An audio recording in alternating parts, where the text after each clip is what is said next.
কিয়ামতের ময়দানে অসংখ্য মানুষকে মাথা নিচের দিকে দিয়ে দুই পাও উপরের দিকে তুলে হেসরানো হবে। মাথা নিচে, পাও উপরের দিকে, এইভাবে মাটিতে ঘষানো হবে। নবী সাল্লাল্লাহু আলাইহি সাল্লাম বলেন, কেন? শুধুই মাত্র জবানের গুনাহের কারণে। হাদিস এটা, ইল্লা হাসাইদু আলসিনাতিহি, তাদের জবানের কামাই। এই যে অনর্থক কথা, অপ্রয়োজনীয় কথা, মন্দ কথা, গীবত শেকায়েতের কথা, অশ্লীল কথা, গালিগালাজ, এই জাতীয় যত কিছু। তাহলে কথার কারণে, জবানের এই কারণে নবী সাল্লাল্লাহু আলাইহি সাল্লাম বলেন, উপর করে মাথা নিচের দিকে দিয়ে পাও দুইটা উপরের দিকে উঠে হাসরের ময়দানে হেসরানো হবে। কোরআনুল কারীমের মধ্যে আছে ওয়াইলুল লিকুল্লি হুমাজাতিল লুমাজা। এটা অনেকেই পারেন এই সূরাটা। এই হুমাজাতিল লুমাজা মানে দুইটা দোষ, দুইটা ত্রুটি, যেগুলোর ব্যাপারে নবী আল্লাহ তাআলা বলছে এই গুণ আর এই ত্রুটি যাদের মধ্যে আছে তাদের জন্য জাহান্নাম। তাদের জন্য কি? জাহান্নাম, আগুন। আর এই দুইটাই জবানের গুণ।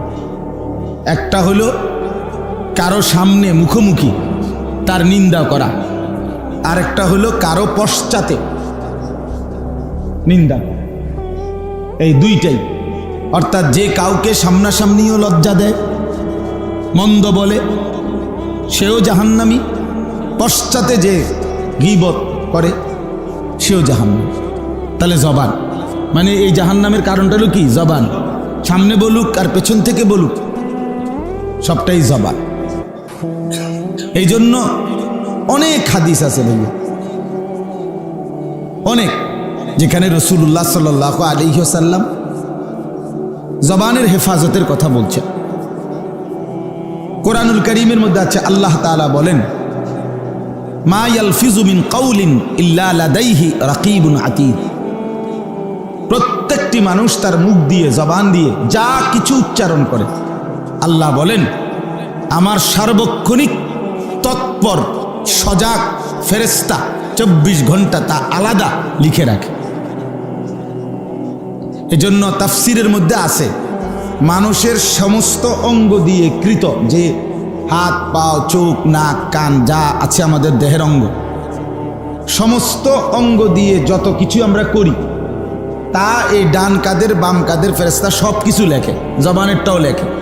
কিন্তু শুধু জবান দিয়ে আমরা যা বলি এইটা সংরক্ষণের আরেকটা ফাইল আরেকজন ভিন্ন ফেরেশতা তৈরি করে।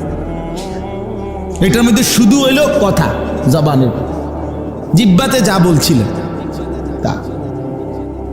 এই জন্য মানুষ তার জবানের কথার হিসাব দুই জায়গায় পাবে।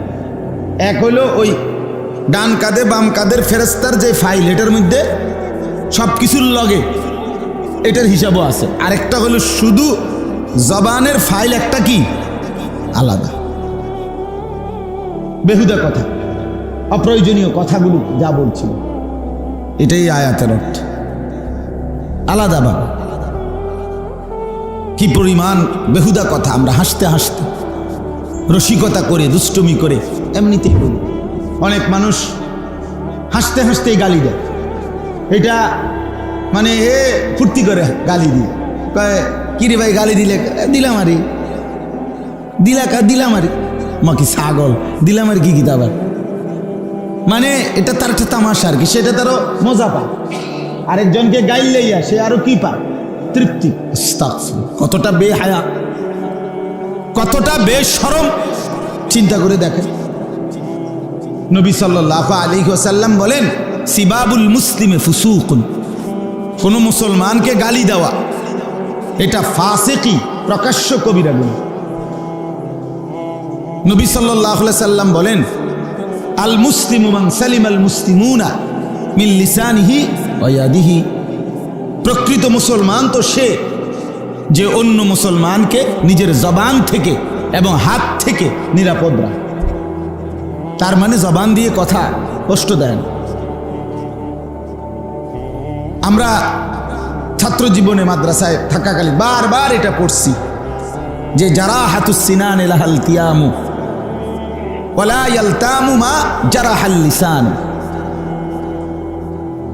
অস্ত্রের আঘাত, তরবারির আঘাত, এটা দিয়ে যদি কেউ আঘাত পায় করে সেটা ঘা মুছে যায়, সেটা শুকাইয়া যায়। কিন্তু জবানের দ্বারা কাউকে যদি কেউ কষ্ট দেয়, এই কথার ঘা শুকায় না। অস্ত্রের ঘাও কি শুকায়, কথার ঘাও শুকায় না।